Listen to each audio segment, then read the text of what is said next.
Hi అండి. Welcome to Siri vlogs. ముందుగా అందరికీ హ్యాపీ రథసప్తమి అండి. రథసప్తమి రోజు మనం సూర్యభగవానునికి ఆర్ఘ్యం ఇచ్చేసి పరమాన్నం అయితే నైవేద్యంగా పెడతాం కదండి. ఆ పరమాన్నాన్ని సింపుల్గా ఈజీగా ఎలా తయారు చేయాలో ఈ వీడియోలో చూసేద్దామా. ముందుగా అయితే ఒక కప్పు రైస్ని 2 టైమ్స్ వాటర్లో వాష్ చేసుకోవాలండి. తర్వాత అయితే ఒక కప్పుకు 7 కప్పుల వాటర్ వేసుకొని అన్నాన్ని మెత్తగా అయితే ఉడికించుకోవాలి. ఇలా అన్నం ఉడుకుతున్నప్పుడు మనమైతే బెల్లాన్ని చిన్నగా తురుముకోవాలండి. అలాగే కొన్ని డ్రై ఫ్రూట్స్ని కూడా ముక్కలుగా కట్ చేసి పక్కన పెట్టుకోవాలి. ఇప్పుడు అన్నాన్ని అయితే ఒకసారి కలుపుకోవాలండి. అన్నం ఒక 90% కుక్ అయిన తర్వాత ముందుగా తురిమి పెట్టుకున్న 1.5 కప్పు బెల్లం వేసి అయితే మొత్తం కరిగేదాకా కలుపుకోవాలి.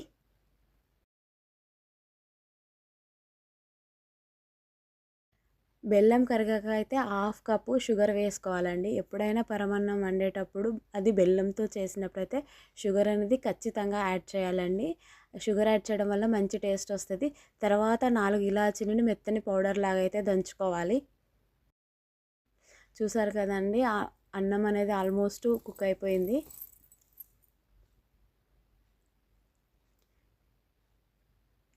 ఇప్పుడైతే ఒక టీ గ్లాస్ వరకు కాచి చల్లార్చిన పాలు వేసుకోవాలి. పచ్చి పాలైనా పర్లేదు.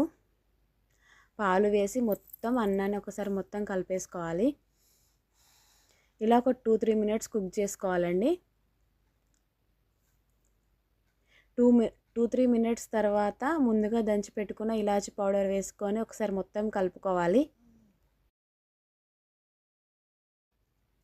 కాస్త దగ్గరికి వచ్చేంత వరకు అయితే కుక్ చేసుకోవాలండి.